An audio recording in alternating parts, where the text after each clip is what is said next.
Good Look morning. at Chuck. What's up? Chuck. Isn't it fun to start out like that? It just feels so cool. Hey, Peter, what's going on, man? I'm having a hard time getting in, but that's okay. You've been there, dude. Yeah. Okay. I'm a little special today. What's up, Lance? Morning. How you doing, brother? Good, good. Good. Ready to hear Chuck talk. Yeah, I saw the Canva promo, and I'm like, I got to see this. I'm telling you guys, this is some of the best material I have ever seen since starting, what we've been doing for our Monday Motivation show. It's so good. I can't even get over it. So, you know what? And Peter, do you want me to, I have so much stuff. Like, do you want to just wait that extra minute, or do you want to get rolling? We'll give it It's up to you, man. Go ahead. Well, I say we get rolling. So, I have so much good stuff. So, have you guys ever heard of, Lance, have you ever read any of Brian Tracy's books? I have, but it's been a while. But as soon as I saw the promo with his name on it, I said, I got to be here. Well, and Peter, this is pretty cool too. I talked to Greg, the guy that wrote 3 Feet from Gold, and he looks like he's going to get Brian on one of our Fired Up Fridays. So, which is super cool. If it wasn't for Brian Tracy, there wouldn't be no Anthony Robbins. I mean, that's the bottom line. So anyways, I'm going to just jump in and get started. We're streaming it out to all the Facebook groups and all that stuff too, so people can always go back and watch it later. But the main thing about this book is, and this material is right up your alley, Peter, is there's just too much to do and too little time. And that's really what this is about. And because of that, we're never really caught up with all of our tasks and responsibilities, So how many times have you started a project, and then the next thing you know, it leads to another project, and they just keep coming. So in our lives, you can never actually finish everything that you want to do, because that one task leads to the next and others arise. So having so many tasks to do and trying to get them done quickly, the real goal is to choose the right tasks and to choose the ones that are going to have a major impact on your life and are going to have a major impact on your success. So that's really what this is about. So, the average person who develops habits of clear priorities and getting important tasks done will run circles around the genius who talks a lot and has wonderful plans, right? So what I mean is, how many times, Lance, have we been at meetings, whether they were Blue Ocean or whatever, and Peter sees a great idea, and instead of writing it down, we're all writing it down. Oh, that sounds like a great idea. When I get back, he starts texting his marketing director saying, I want to install this. Here it is. Get going on this. So that's just somebody that kind of has priorities of they know where they want to go, and as they see things that come in that fit into where they want to go, they throw them in fast and quick. So every day, basically, this is called Eat That Frog, which is kind of a turnoff on the name, but it's really important because the first rule of eating a frog is this. If you have 2 frogs, you have to eat the ugliest one and the gnarliest one first. And so what that really means is you have to discipline yourself to do the most difficult and most important tasks first. Because a lot of times we get caught up in the minutia of doing the things that aren't the most important things for us to do. And that being the case, that leads to the second rule, which is if you do have to eat a frog, it does not pay to sit and look at it for very long. So if I am a real estate agent and I know that I found out at the inspection yesterday from the buyer's agent that the entire AC and FAU unit needs to be replaced, I might wait a little bit of time to call that seller to let them know that they need to come up with $14,000 to replace that, because I'm just avoiding eating that frog. Whereas if you wake up in the morning, you say, this is the most important task today, I'm going to go get it right now, I'm going to get it done, here I go, then you're just getting that out of the way and you can move on to the next item. So the first rule, of course, is to identify the most important things you can do. And the second rule is to just not pay and not just sit there and look at it for very long. And I think this is another thing. And I'm going to go really fast because there's a lot of info in this, okay? Yeah. So failure to execute is one of the biggest problems in organizations today, in our real estate businesses, in our mortgage businesses, in our escrow businesses, just not getting it done because there are, and Peter, you've accused me of this, all right, but there are people that talk continuously have meetings, make wonderful plans, and never actually get their jobs done. They just talk and make plans, and they're planning to plan and never actually get anything done. And so that failure to execute is one of the problems. So, but by figuring out the most important task that you have, doing that task first, it becomes learnable. So now that I know I got to get the hard things out of the way every morning, which is basically the best time to get them done, it starts to lock in your subconscious mind to have it become a more permanent part of your behavior. So things become automatic and easy to do as you start saying, I'm going to eat that frog. I'm going to deal with those important and difficult things first. Now, this is just kind of leading into the bigger picture. And the bigger picture is that you have to take action on that plan immediately. So when you get up and you go into work and I don't even like calling it work because that means that you don't like what you do. Sorry, when you go into the office or into your office, you need to just get started right away. And the way to do that, and you guys have heard me talk about this before, is to plan every day in advance. And your ability to set goals, to make plans, and to take action on them determines the course of your life. So literally, it is so important, the plan you lay out and your to-do lists and how they fit into your long-term goals and those little steps to get there over the course of your life. So every day you have the opportunity to design your life and to plan that out in advance.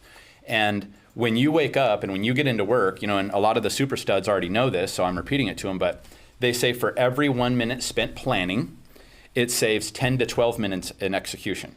So if I write down a piece of paper, and I spend 5 minutes listing out all of the tasks that I need to get done that day, and let's say I spend 5 minutes on it, that technically could save me an hour, right? Does that make sense, Jenny? Yeah, totally. So that right there is huge. So 10 minutes of working on a plan for the day can save you up to 100 to 120 minutes, which is almost 2 hours in a day. So set out that plan. And those of you guys that are with Associated Brokers that have heard this before, I don't care. Keep watching, watch it again, ingrain it into your mind, and live this stuff, because this is truly the recipes for making great things happen in your life. So that 10 minutes can equal a couple hours. So, and I mentioned to you guys before that lady who is the #1 home warranty rep in the world, we talked about it. She set out her plan the night before. So before she'd go to bed, instead of wandering around on social media and looking at all this different stuff, she would type out exactly what she needed to do that next day. And like I told you guys, by the time she was 55, she owned 52 rentals. She was the #1 home warranty rep in the world. And she said that everything came down to making the plan the night before, and then as she slept, it sunk into her subconscious so that she did an even better job at it the next day. So she would finish her day by writing that out, go to bed, wake up the next morning, and somehow just firing on all cylinders because she had done that the night before. And I want to talk real quick, and Lance, I know you talk about this all the time, but Chapter 3 is the 80-20 rule. And the 80-20 rule applies to everything. And I'm going to give you a little bit of background. And again, I know that we've talked about this on our Monday Motivations, but there's an Italian economist. His name was Pareto. And he wrote this book in 1895. He's an economist. And he basically said that there are two people in the world. There are the vital few, which is the 20%, and there is the trivial many, which are the 80%.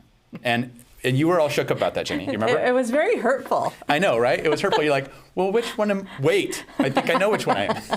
So I mean, the bottom line is he was basically saying that those 20% of the population are the people that are making the world progress.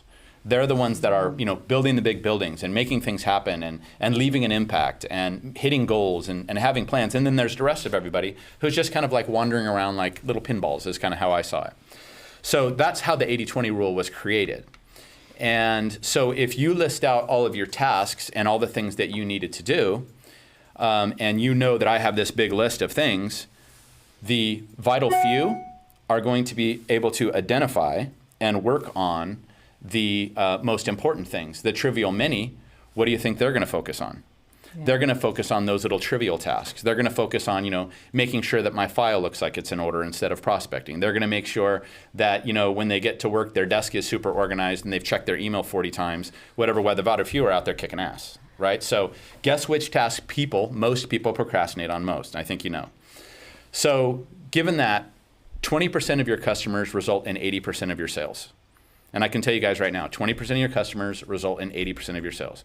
20% of your activities create 80% of the results. So probably 1/5 of what you do is giving you all the positives, and 25% of your tasks that you complete are giving you 80% of your value. So really that 80-20 is one of the most powerful things to me that I've kind of ever seen. So, and here's how he kind of suggests you take a look at it, Brian Tracy, is if you have 10 tasks that you need to do and you write them all down, you can look at them and you can realize that there's probably 2 of those tasks that are going to have more value than the other 10 combined.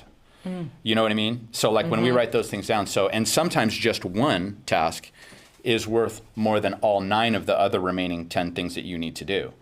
And a lot of people will avoid doing that one task. And for us out there, and you've heard me beat on you guys about this a million times. You know what I'm going to say, Jenny? I know. Prospecting, making those calls, reaching out to their people, farming, texting my people, sending them direct messages. Yet that's the stuff that if you spent 5 to 10 minutes on per day, you're going to be more effective, you're going to make more money, you're going to have more time for your family, you're going to do all those things, yet we continue to focus on all the other things on our task list. Everyone keeps saying, oh, how do I get leads? How do I get leads? Oh, do I buy leads? How do I get leads? Sure, you can buy leads, but most of you already have leads sitting on your computer, your Facebook friends, your Instagram, in our old address book. That showed my age.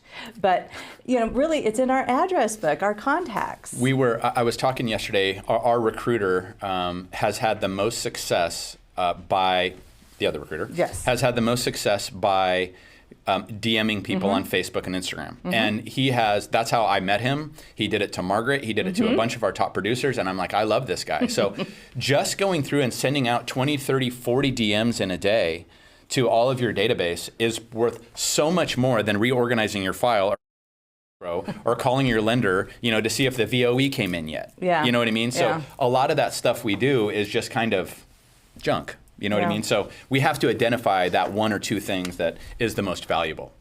And if you have to consider the consequences, because if you can channel yourself into that one thing that you need to do, that's where the most success is going to come from. And one of the things that Brian Tracy talked about in his book was Dr. Edward Banfield talked about long-term perspective. And he did a huge study at Harvard trying to predict why the most successful people, just like How to Win Friends and everything else, but trying to predict how you can be the most successful. And he said that the way to be the most successful in your life is to have a long-term perspective of where you want to go and what you want to do. And and when I say where you want to go, I think it's how much money you want to make, what you want your life to look like, how you want your kids to turn out, all those sorts of things. And he basically came to the conclusion, which is funny, that, and coming from Harvard, education, background, race, intelligence, connections, everything, none of them are important. What's really important is your long-term perspective. Because when I know, like for me, I know I want to retire at 62, right? So it's coming up. What? No, it's a long way away. What do you mean it's coming up? Oh, you like that? Well, I got some extra jobs for you today. So anyways, but your attitude towards your time horizon and the things that you want to do creates an enormous impact. And also, long-term thinking. So if I know, I'm just going to use an example, guys. So if I know I want to make $25,000 a month passive income by the time I'm 62, all the decisions that come in during my lifetime, all the short-term decisions, I look at them and I say, is this going to help get me to that 25,000? Is this going to help get me? And so you're able to weed away things and go through your task list and your plan to decide, is this really going to help get me there, or is it not going to help get me there? So long-term thinking improves your short-term decision making. That makes really impactful. Yeah, I mean, it's on everything that you're going for. And so are my actions today consistent with the long-term future that I want? Now, I know a lot of you guys have been on the goal setting and we've done all that, and hopefully you know how much money you want, or you know where you want to live, or you know where you want to retire, or you know where you want to have a second home. And you still have to have that vision of where you want to go. And then whether it's 5 years, 10 years, 20 years out, but it just makes it easy. If you know where you want to go, every day's decisions become easy. And so when we go back and we take a look at this, and I don't know, I mean, no matter who you are, hey, Michael, can I give you this? Could you see if you could get this one into Zoom for me? Yep. For some reason, it just won't get in there. But so there's 3 questions. Thanks, man. There's 3 questions for the maximum productivity, and here they are. So number 1, and Lance, this goes for you too, man, and this goes for Penny, and this goes for everybody that's on the call, is what is the highest and best use of my activities? What truly is the number one thing you too, Peter, and everybody out there, and Steve Games, and anybody that's on this call, what is the most valuable things that you should be doing every day that are going to give you the most maximum productivity and take you towards those goals that you want to have? So what are those highest value activities? For you and for we know what it is. I mean, we need to be prospecting for recruits. We're trying to build our company, do all those sorts of things. For you guys out there, it should be trying to find buyers and trying to find sellers, or trying to find investments that are going to produce passive income. But what are your highest value activities that you do every day? So that's number one. Number two is, what activities are there that only you can do? And that'll make a big difference, because everybody wants to get an assistant and they want to do this and they want to do that. But guess what? You can't delegate away the conversations you have with your clients. That's so true. You know what I mean? There are certain things that you cannot delegate away. So you need to identify. So number one, these are my most effective things. Secondly, these are things that I cannot delegate away. And then thirdly, what's the most valuable use of my time right now, like at this moment? So I know what I want to do. I know I have to do it. And how am I going to fit that into my schedule, time frame wise? That's the kind of maximum productivity questions. So, that's what it comes down to. That's what this book is. What's the biggest frog? And what is the main thing you need to be doing? So I thought that was good. Secondly, and I really like this one. This one I really like. And we talked about this before, Jenny, in our Monday sessions. But what's the most powerful word for time management for everybody? It is no. It is politely and clearly no.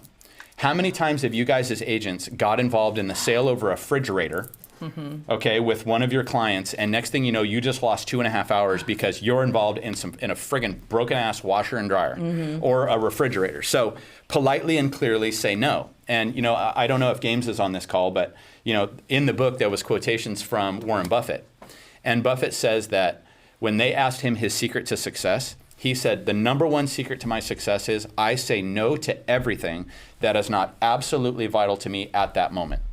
So I say no to everything that is not absolutely vital to me at that moment. So sometimes you get asked to do things, and you know what? It's okay to say no, Jenny.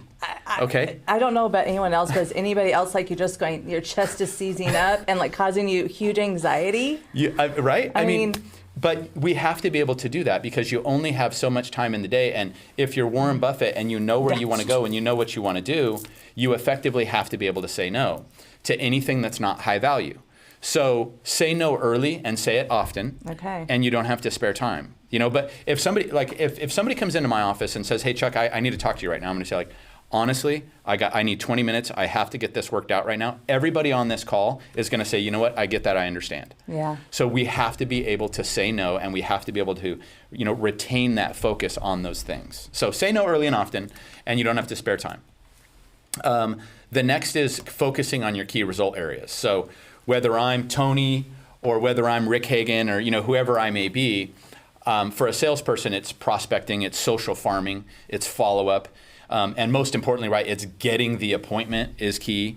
Getting the deal closed is the key result. So we have to look at, the power to solve problems and how we can focus on those things and multiply immediately. So, and here's the big question. And here's what's really hard. And I want you guys to take a minute and kind of take a look inside yourself. I almost want to pick on you, Tony, for some reason, but I don't know why. Probably because you're on my monitor. But where are you strong and where are you weak? That's the question. Where are you strong and where are you weak in your attributes of who you are and in your desire to be successful?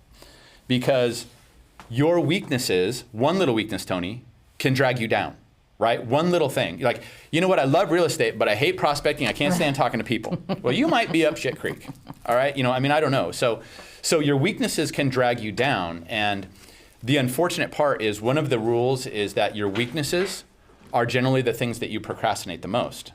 So if you don't like to prospect, and if you don't like to call and check in on your clients, and if you don't like to text them a Merry Christmas or Happy Holidays or Happy Hanukkah or whatever, that's going to be a problem, because you're not going to want to do that, because number one, you're weak at it, and number two, you're going to continue to procrastinate at it. And so we have to make sure that we're not getting good at menial tasks.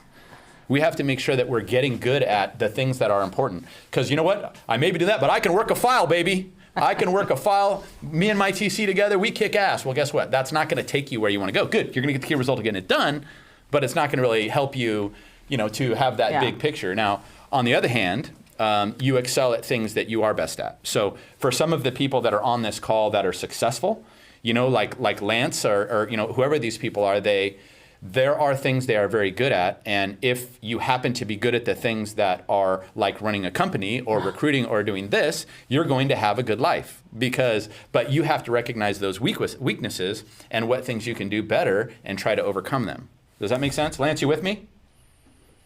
I am, Chuck. It's funny. You were talking about saying no. It's kind of an indirect story with that really, really quick. You guys know we do property management. We recently fired, which was the equivalent of saying a no, I suppose. But we recently fired one of our landlords who owned 50 units. Matter of fact, I fired him on Tuesday or Wednesday. Yeah. Sorry, man. So this is the deal, though. It took me 4 years to do it.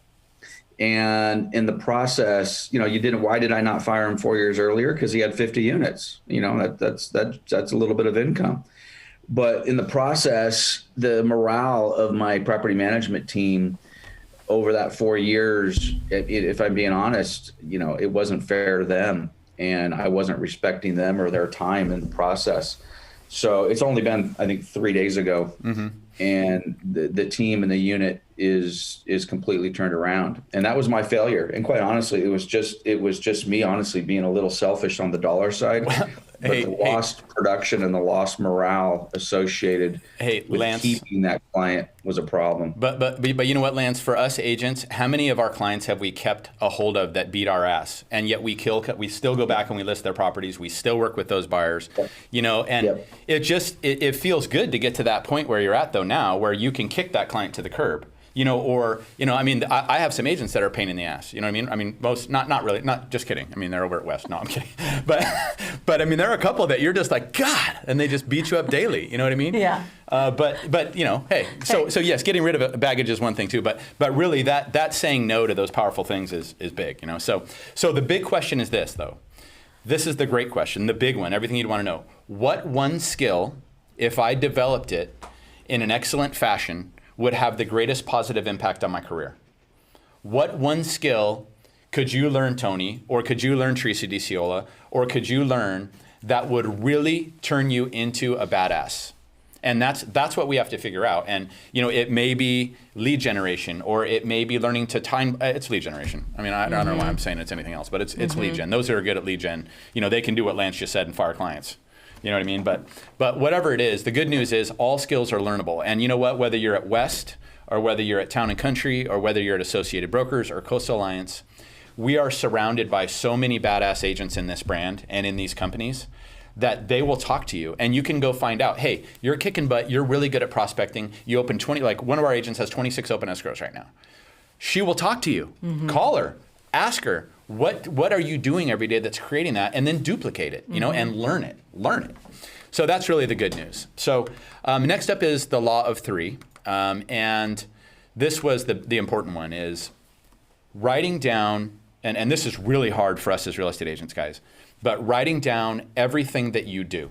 If you wrote down everything that you do in a day, even if you walked around with a pad of paper and just wrote it down, well, I do this, and I do this, and I do this, and I got to do my accounting, and I got to pay my bills, and I got to do my prospecting, and I got to mail out my holiday cards, and I got to do this. And you wrote all those 17 down, and this was impactful. This is one of the things Brian said that I thought was really impactful, which is, now I've got these 17 things. What's the most important thing for me to do? And what's number one, what's number two, and what's number three for me to live my best life, for me to go where I want to go and do the things that I want to do. And then, if you recall, they broke it down into the ABCDE method. Remember that? I was wondering. I was like, I don't remember this now. So you look at these tasks and you go, A means I absolutely need to do them. Yeah. They have to be done. If I don't do them, I'm going to get beat up. I'm going to get thrashed. B means I don't have to do it. But if I don't do it, somebody's going to be pissed. You know what I mean? Somebody's going to be upset, but I don't have to do it. And then C is like getting a coffee, hanging out with people, doing those sorts of things, which you can or can't do. D is to delegate things, and E are things you just need to eliminate. But writing those things down, and if you could take those 17 things you do and take 4 through 17 and kick them to the curb and give them to somebody else to do, or delegate them or whatever, you can focus on the 3 things that are going to take you where you want to go. So 90% of your value is in those top 3 things that you list out on your to-do list, on your goal list. Everything else can be delegated, downsized, outsourced, eliminated, whatever. And by doing that, it starts moving us into time management. And time management is where we're able to free up our lives for the things that are important in our personal life. Because I think we forget why we work sometimes. And why do we work? We work to be able to come face to face with people you love. Mm-hmm. That's really what it is. I mean, you just got back and visiting your daughter, right? Yeah. And that's why you work, right? Yeah. You drove out there. You guys, probably had some cocktails knowing you. You know what I mean? But whatever it was, I mean, so we work so that we can spend time with our loved ones and doing all that stuff. So if we are not time blocking, if we're not prioritizing everything that we're doing, if we're not choosing the most important tasks and eating that frog first, then really we're not treating our family and not treating ourselves and our personal goals right. So we always talks about the why, right? But it's about FaceTime and face-to-face with people that you love. So when you go to work, put your head down and work, and wasting time is taken away from your family. So, and again, I apologize I'm going so fast, but we did this book in 5 weeks in our company, and we're doing it in an hour. So number 9 is prepare thoroughly before you begin your tasks. And having everything at your fingertips. And this is one that I thought that was pretty enlightening. You remember that one? Mm-hmm. And that is, so if Jenny is going to be making recruiting calls, or if you're going to be making lead gen calls, or contacting your database, it's about clearing off your desk, getting rid of everything that doesn't matter, having everything that you do need accessible. So I've got my database, I've got my phone open with my social media contacts, I've got my computer open with my CRM, I've got anything and everything that I could possibly need, so that I can take that time to do my prospecting then. So if you were to cook, for example, and I just said this before, I'm not all into making hummus right now, but you lay everything out first and I put it in order, right? So here's the cumin, here's the garbanzo beans, here's this, here's that, here's this, here's that. We need to do the same thing in our business, is you have to put out all the ingredients that you need and eliminate everything else out of the way so that you can be effective in that time. And I like that. Just don't waste too much time getting it all organized, because by the time you lay out the hummus stuff, you could have already made the hummus. Just throwing that out there. Oh, I laugh all the time when I make to-do lists where I realize like the time it took me to do that to-do list, I could have done all those things. I think Mary Beth said before, it was months and months ago, that she doesn't do lists. She is not a list person. I remember that. And I think of that all the time. I remember that. Don't waste the time. Oh, Rick. Well played, sir. Well played. All right, so clearing your desk, all that sort of stuff. Next is gathering all the info and having them within reach. Like I was saying. So if I'm going to be contacting my clients, if I'm going to be calling 20 clients, I want my social media open so I can look through Facebook and Instagram and review what they've got going on in their life, so that when I do talk to them, I have something to talk about. But also have within reach, because if you have to get up, that's a really great excuse to not continue and to not complete. Would you agree? Amen. I mean, anytime you got to get up, that's just the bottom line. So that's that. Next thing is upgrading your skills. And Lance, I was thinking about what you said during your economic forecast. When you said that you used to go to all these events, you'd go to 4 or 5 of them a year, and then you decided to bring the economist back. But, one thing I will tell you is we do need to, and I agree with you on this, Lance, we need to never stop learning. And we need to be on these calls, and we need to, have Tom Ferry's events open back up so that we can go, and have Mike Ferry's and Buffini's and Coldwell Banker Gen Blues and all those things, and keep reading all these books and, trying to get better, because if you want to improve, and as you improve, the more energy and enthusiasm you have. So you need to constantly be upgrading your skills. And there's nothing better than saying, I'm not going to go to that event. It's going to suck. I don't want to go. I don't do it. And then you go, and then you're super pumped because you picked up like 5 or 6 solid nuggets. So when this all opens up, let's go back to stuff. Anybody in? And you get to drink with Lance at the bar, because whatever event it is, he's probably there. And he's probably having some cocktail. Well, hey, Chuck, to that point, because I've been, not only that, I've been on CR directors, and I go to all these damn things. And I'd have, even my wife, Julie, at times would say, I can't believe you're wasting all these time going to these events. And, they're multitasking, guys. It's not just I'm going to see the economist, or I'm going because I serve on a committee. And we joke about the bar, but, you can't be the wallflower. I mean, you've got to engage. You've got to, I pick up so much business at these things. The training is almost secondary.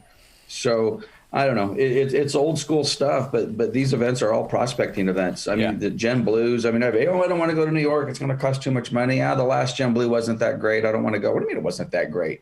There's 3,000 people there. There's 10,000 people there. The networking opportunities are huge. Well, So- and even in our mastermind groups, Lance, I mean, the majority of things that we learn to get better as companies are, drunk in the pool. Or having a cocktail or having dinner with somebody and getting those nuggets. So that is the stuff. And like I've always said, and earners become learners, or learners become earners. And that whether you're Gates still reading books or Buffett who reads 3 books a week or whatever, it's just continuous learning. And the nice part is we can learn whatever skills we want. So next thing is identifying your key constraints. And what is the one thing that's limiting your real estate business growth and profitability? And that's my question for you. So, there's an answer to this, by the way, Jenny. Okay, good. So what is the one thing that's limiting your real estate business growth and your profitability? What's the one thing that's limiting Tony Santiago's title business growth? The one thing. And it goes back to the 80-20 rule.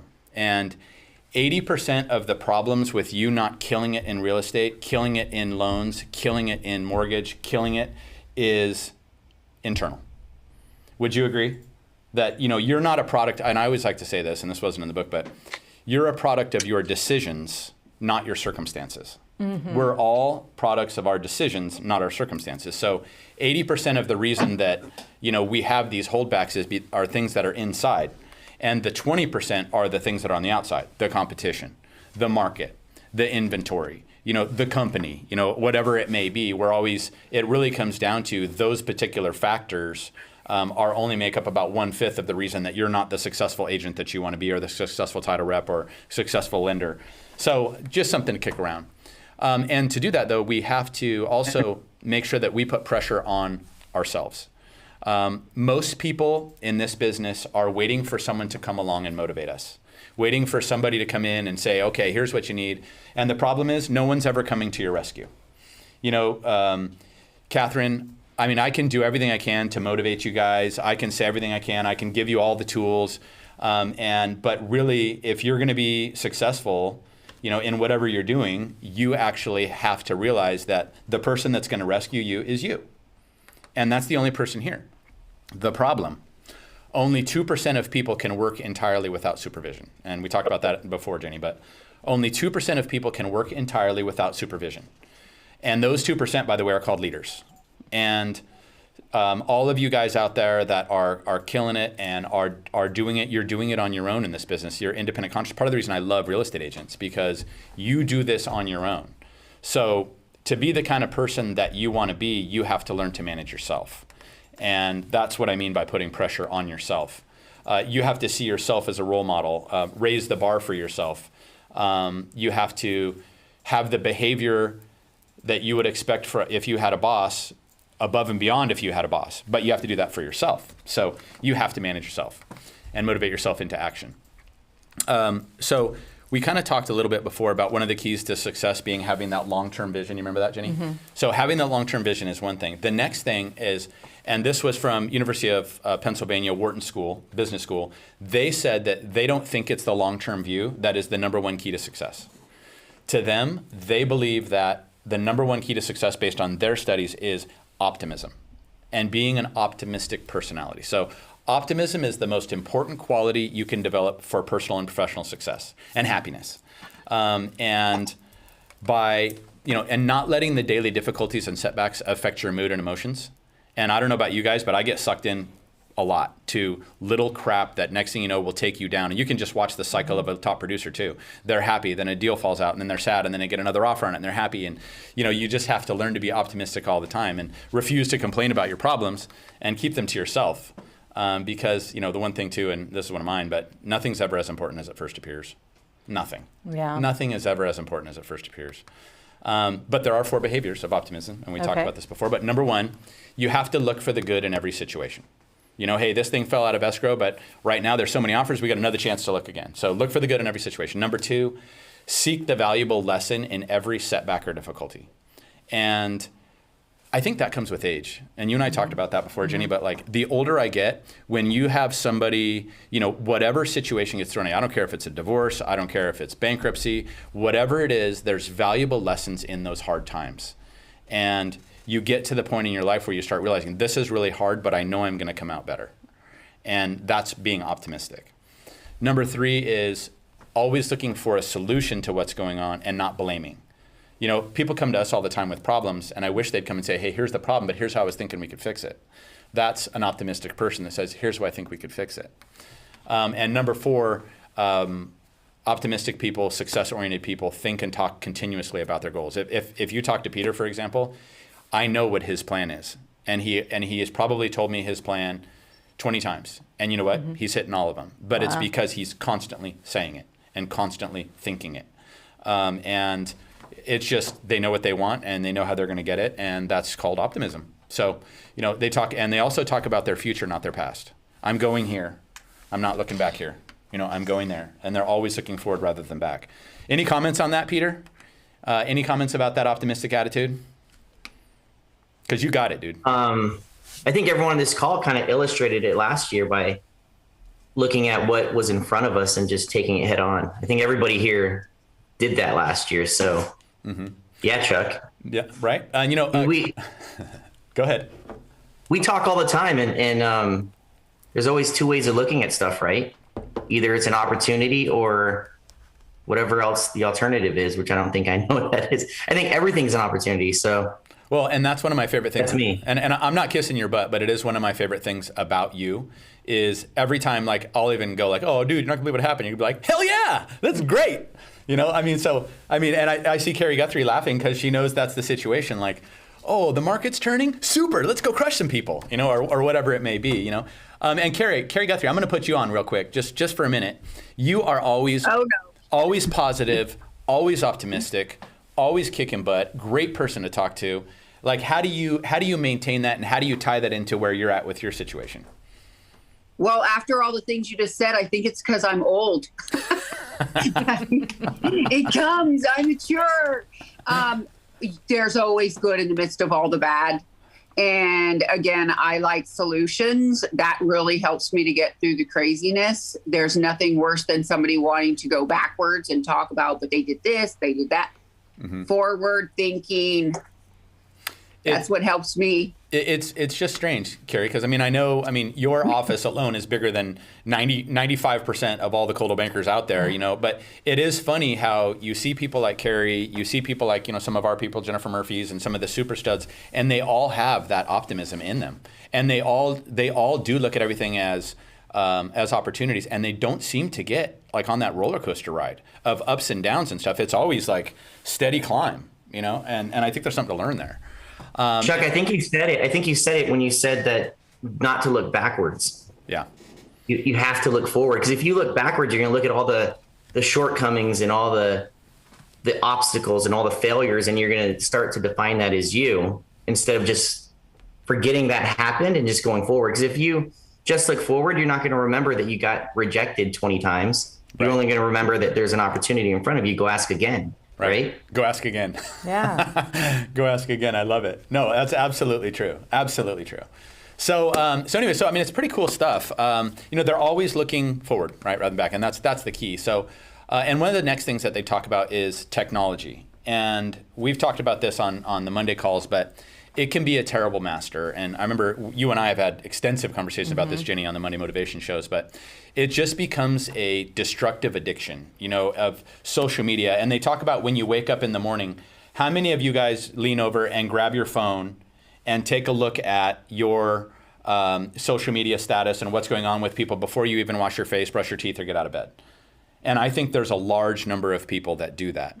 And unfortunately, it starts automatically setting out this mindset of distraction and all that. So, and that's just one piece of technology. But just like we talked about clearing off your desk to be efficient in your prospecting, one of the suggestions that Brian said is, it is not a waste of your time to go through and unsubscribe to 80% of your emails.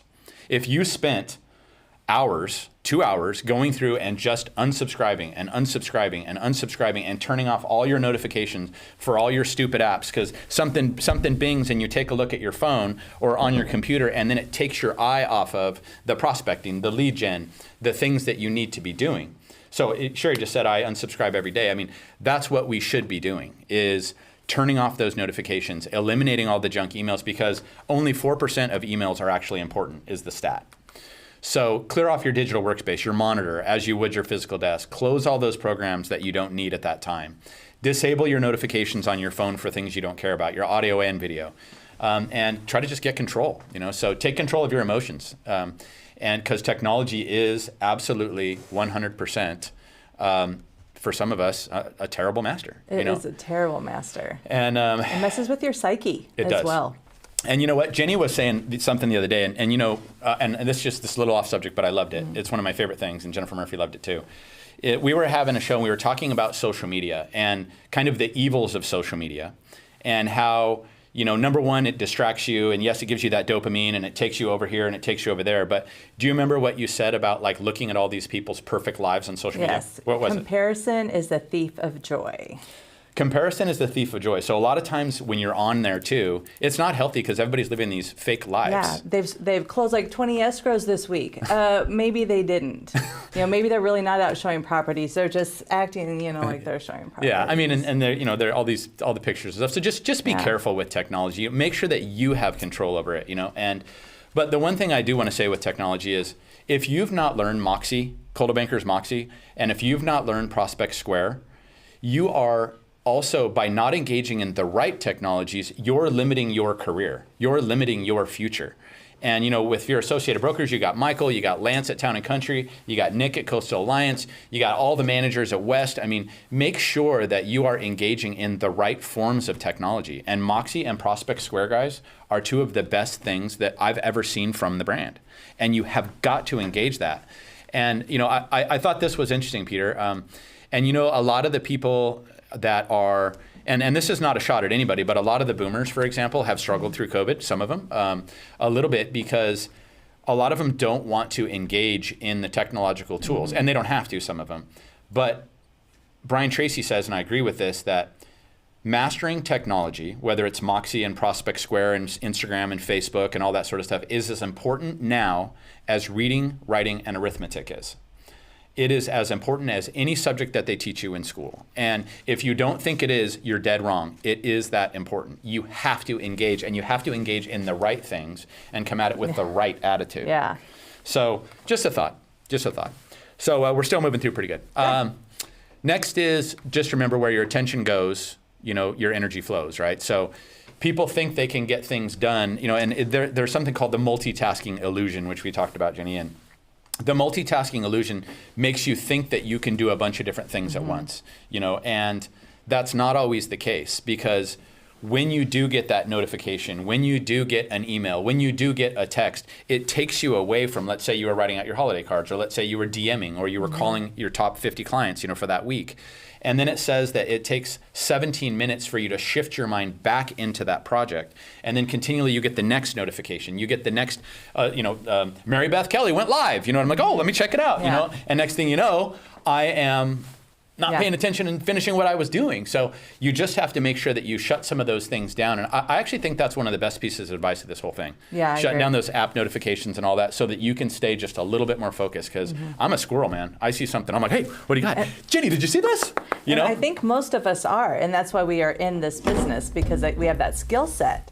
But I agree. If we could just try to stay a little focused, Just a little bit. Just a little bit. So the next thing was called slicing and dicing your tasks. So if I know that I want to build an entire program for my clients where I'm going to be sending out lotto tickets for St. Patrick's Day, I'm going to be doing cheesecakes for the 4th of July, I'm going to be doing flags for Memorial Day, I'm going to be doing See's candy for Christmas, like all these huge things that I need to do for my people, it seems overwhelming. So I procrastinate that action because I feel it's so large and so formidable that when I first approach it, it's overwhelming, I don't even do it.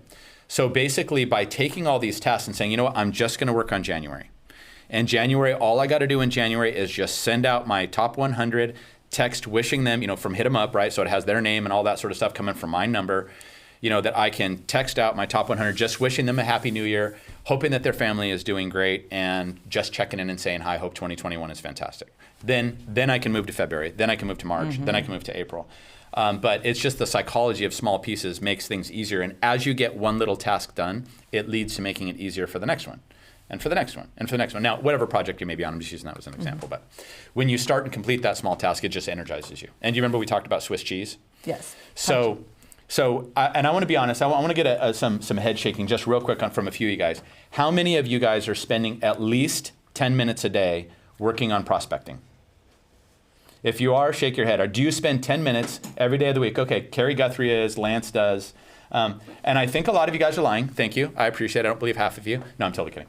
But, and that's what the Swiss cheese task means, is that just taking 5 to 10 minutes, for most of you guys, if you just spent 10 minutes prospecting, 10 minutes sending out 20 texts in a day, 10 minutes sending out 10 direct messages in Instagram, what kind of effect would that have? So you don't need to do this big thing where I'm taking an hour and I'm prospecting. If you can just squeeze in 5 to 10 minutes of prospecting, it's going to pay off forever.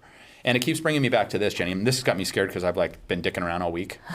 But the actions and your business today is the result of the actions 3 months ago. So whatever success you're having in your business right now is what you did 3 months ago. So is the work you're doing right now, whether you're Mark Joplin or Tom Ash or whoever, is the work that you're doing right now what you need to do to get you 90 days from now to the success level that you want to be at? And, we always talk about planting seeds, but you can never talk about it enough. Mm-hmm. And top producers are constantly doing it. And like the fact that I'm screwing around this week, I can do it because of January, work that we did at the beginning of January. However, my June is going to suffer because I've been dicking around for a week. You know what I mean? So it's just important that you but if I just put in 10 minutes of prospecting or doing this or that, it's going to pay off. So and again, that 5 or 10 minutes will give you a small feeling of momentum and just get you going a little bit. So most really important tasks require large chunks of unbroken time. And I was going to ask you about this, Peter. Do you actually block out time? Or how do you deal with notifications and emails, and how do you differentiate between important tasks and non-important tasks, and how do you keep your eye on the ball? Do you mind sharing that, Peter? You're really going to embarrass me like that? Well, you're pretty good at it, I'm sure. Although sometimes we talk and I'm like, wow, I guess he does have some spare time here and there. But how do you how do you break up your time? How do you make sure that you're working on the important tasks and keep your eye on the ball? Man, I wish I could be a good example to everybody. I just don't think I am. I mean, I've got 100 unread text messages right now. Chuck, I don't know. I think I just have really good people around me that will remind me or tell me where I'm messing up or where I'm not getting something done. Right. Right. I don't know. I have a calendar and I put all my notes in it. So if we were to have lunch, it might look like I'm texting, but I'm actually taking notes. Right. So I just have a whole slew of notes on my phone that help me stay on track. But I don't have a system. Sorry. Sorry, Chuck. No. That's cool. I mean, everybody does it different, and some people it's just inherent. You know what I mean? And some people don't follow calendars, but they have that eye of the tiger. I'm gonna ask you, Jose. Hi, Jose from Tycor. I haven't talked to you in a while, man. And I know you guys do great. How do you break down your day and make sure that you're doing your important prospecting pieces daily? What are you doing? Yeah, when you were talking about it earlier, in terms of what your strengths are and your weaknesses, and if you're able to, put them into categories, the most important things first. I think that's one thing that I struggle on because it's hard for me to say no to people, right? But it's also a strength because I know a lot of my agents count on me. They can call me up and they know I'm going to take care of it. But you're right. You have to definitely do it. Most important things first. And sometimes I struggle with that. Right. I think with prospecting is the biggest thing too, right? When you find 10 things you have to do, you start putting that prospecting into the back burner. So I feel everybody's pain. I think we all go through that. But yeah, scheduling and kind of what Peter said as a team, Tony, I, and Sandra, we're always communicating. We're always setting each other with what we're doing. So it kind of keeps you in task. So I would highly recommend if you're not on a team, at least have those partners, right? Those mastermind partners, those accountability partners, because that really helps you out especially when you fall into a slump, right? Mm-hmm. Where you're like, I don't want to prospect today. But if you have someone texting you saying, hey, like Tony hits me up all the time. Hey, what are you doing right now? If you're not doing this, we got to get this done, this done. And I'm the same way, hopefully with him, where we're just bouncing off each other, and it really helps out. Right. Well, hey, Kim England, I'm going to pick on you real quick. And I've talked about Kim before, but I never get sick of saying it, but she closed 52 deals in December. So to me, that is so impressive as a lender to do that. How do you time block? I mean, and you're still home making dinner and you're still going down to the boat and you're still doing all these things. Like, how do you balance everything and make sure that you're continuing to prospect and do business related generation? I don't eat lunch. No, that's true. But I do have a list, and I do go through a list, and I do a list every day. But the list is just a guide, because a day in my life changes like every 30 minutes, because I'll get a call from a realtor. Hey, I've got a deal falling out. I need you to save this now. So the list falls by the wayside, and I jump on the save, or, I've got to get this. There's 30 offers on this house. I need you to call this listing agent right now. So the list is just a guideline, and I don't know. Well, you must have that list prioritized. And how many people are on your team? I have one assistant. One assistant. So you're able to at least delegate away quite a bit of things that might distract you from doing your most optimum things you need to be doing, though, right?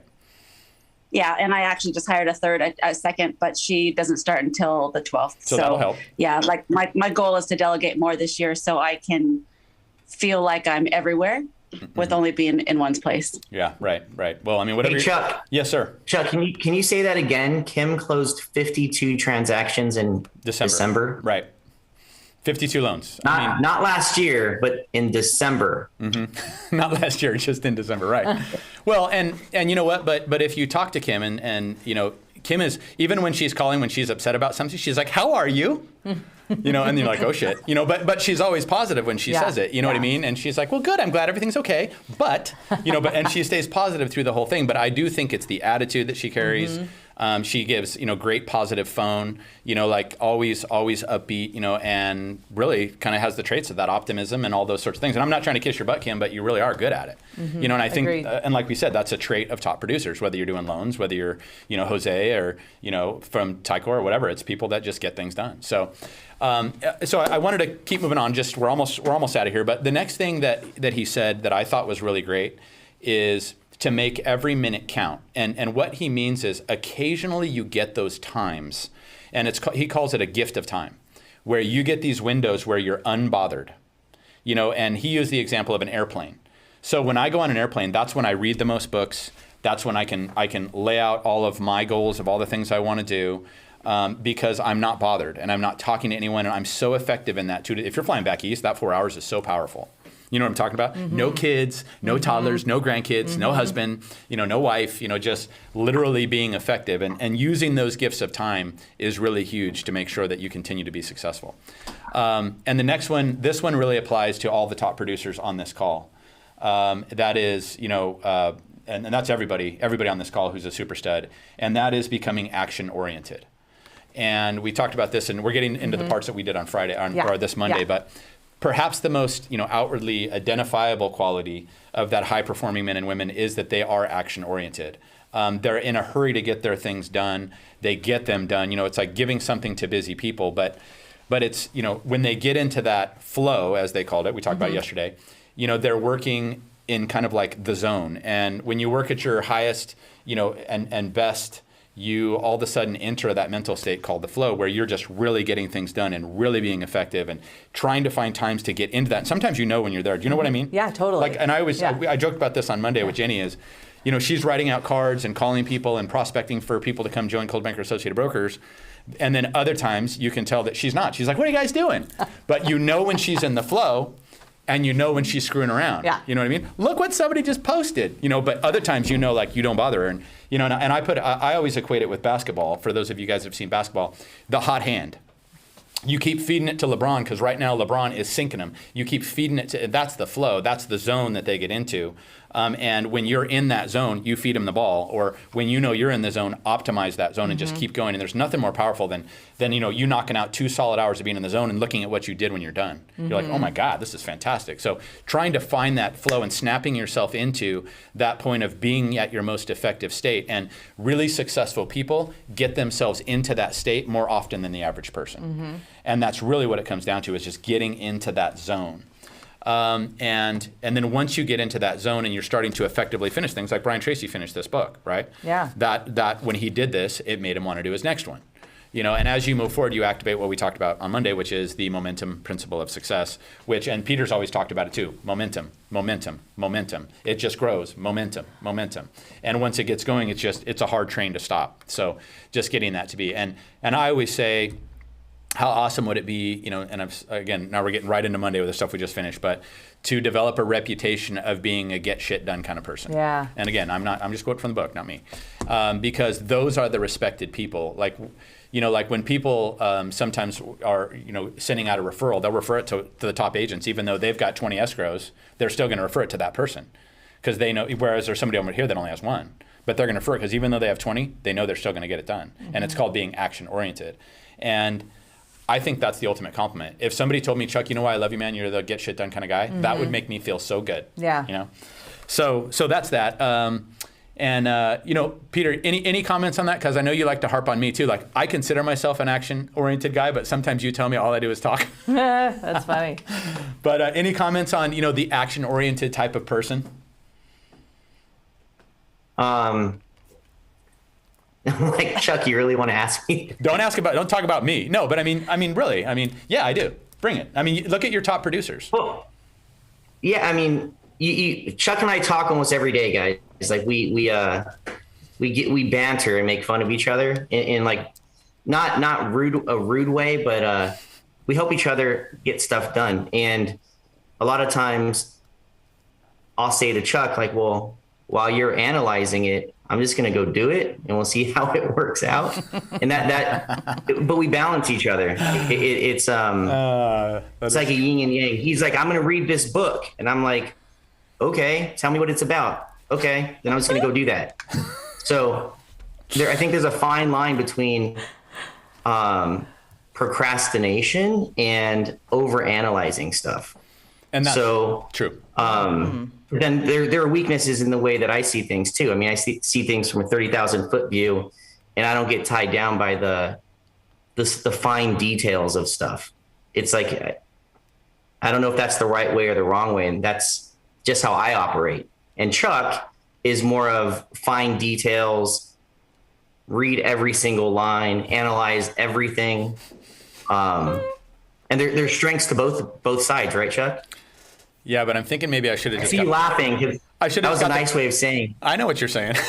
Maybe I should just get the Cliff Notes instead of read this book next time. I think that's what he's saying. Yeah, no, I'm with you though. I know exactly what you're saying, Peter. But it's true, and I think that's what I mean by being. And I will tell you, people call me action oriented, but you are more action oriented than I am. It's the truth, and you're also willing to take risks more than I am. And that's really a big difference too. And I appreciate that. But so, anyways, getting to the end. Hey, here. Chuck. Yes, please. Chuck, Steve. Now, this guy we want to hear from. Fill us in, something to match up with what you just said about Peter is that there's a famous statement by economists that says profit is directly proportionate to risk.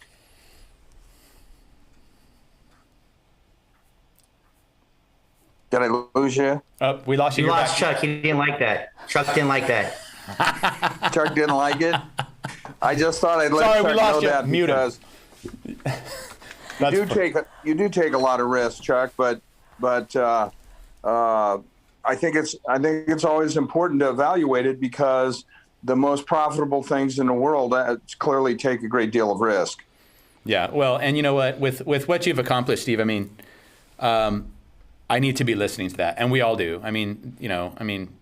Honestly, we need to get more of Steve on these calls, Peter. I'm being honest. A guy that sold, the biggest real estate company in California to Warren, but really, I don't know why any of us are talking other than him. I'm trying to figure that out. No. We're talking to Peter and to Chuck because they're the new opportunity. Everything has its time. And I'm just so excited to be with you guys because I know that you'll take the risk. I know you actually will, and I know you have. So God bless you for that. And it's fun to be a part of it and not be 100% of it. So you're out there alone. And if you have good friends and good business associates that you can risk with, it makes life far, far better. Makes sense. Yeah, but what's that look on your face? No, Jamie? that was so good. That was golden. I was like, oh, that was great. Thank you, Steve. Yeah, that thanks, Steve. Good. And by the way, we're having dinner next Saturday. Don't forget. So I'm pretty sure we're doing that. I don't know about the name of the place, but I'm sure the food will be good. we're doing it, man. And I'm just gonna sit there and I'm gonna bring duct tape for my mouth and I'm just gonna listen. That's my plan. Jim. Okay, everyone heard that. Everyone heard that. Yes. So last. Thanks, you guys. Thank you, man. Thank you. So last piece. Oh, it's over. But all I can say is, that, and the time is up. But don't waste time. Just remember that if you only did the one thing that makes you the best and the one thing that helps you get where you want to go, everything else is a waste of time. Just that one thing that you need to be doing, everything else is a waste of time. And the ability to make yourself do what you should do, when you should do it, and whether you feel like it is the key. And as you complete these big frogs and as you take these large tasks, you eventually feel capable of setting and achieving any goal. So in summary, the last portion of this, guys, is the key is for you to determine the most valuable and important thing you could possibly do at every single moment, and then do it and eat that frog. So that was the book, guys. That's what it was all about. And if you guys are interested, every Monday we do a different book review. We've got all kinds of them coming up. We've got You're a Badass, How to Stop Doubting Your Greatness and Start Living an Awesome Life with Jen Sincero. The 5-Second Rule with Mel Robbins. We've got Jamie Lima's, Believe It, How to Go from Underestimated to Unstoppable. These are the books that we go over. So, and we do them every Monday, and we're happy to drop them into West's group if you guys want to watch them too. But anyways, so thank you guys. Peter, anything you want to close out with? 9:30. I went over. You're so good at this, Chuck. Thank you. Thanks, Peter. Thank you all. Thank you for everybody have a great weekend. All right, guys. Go make something good happen. Take care.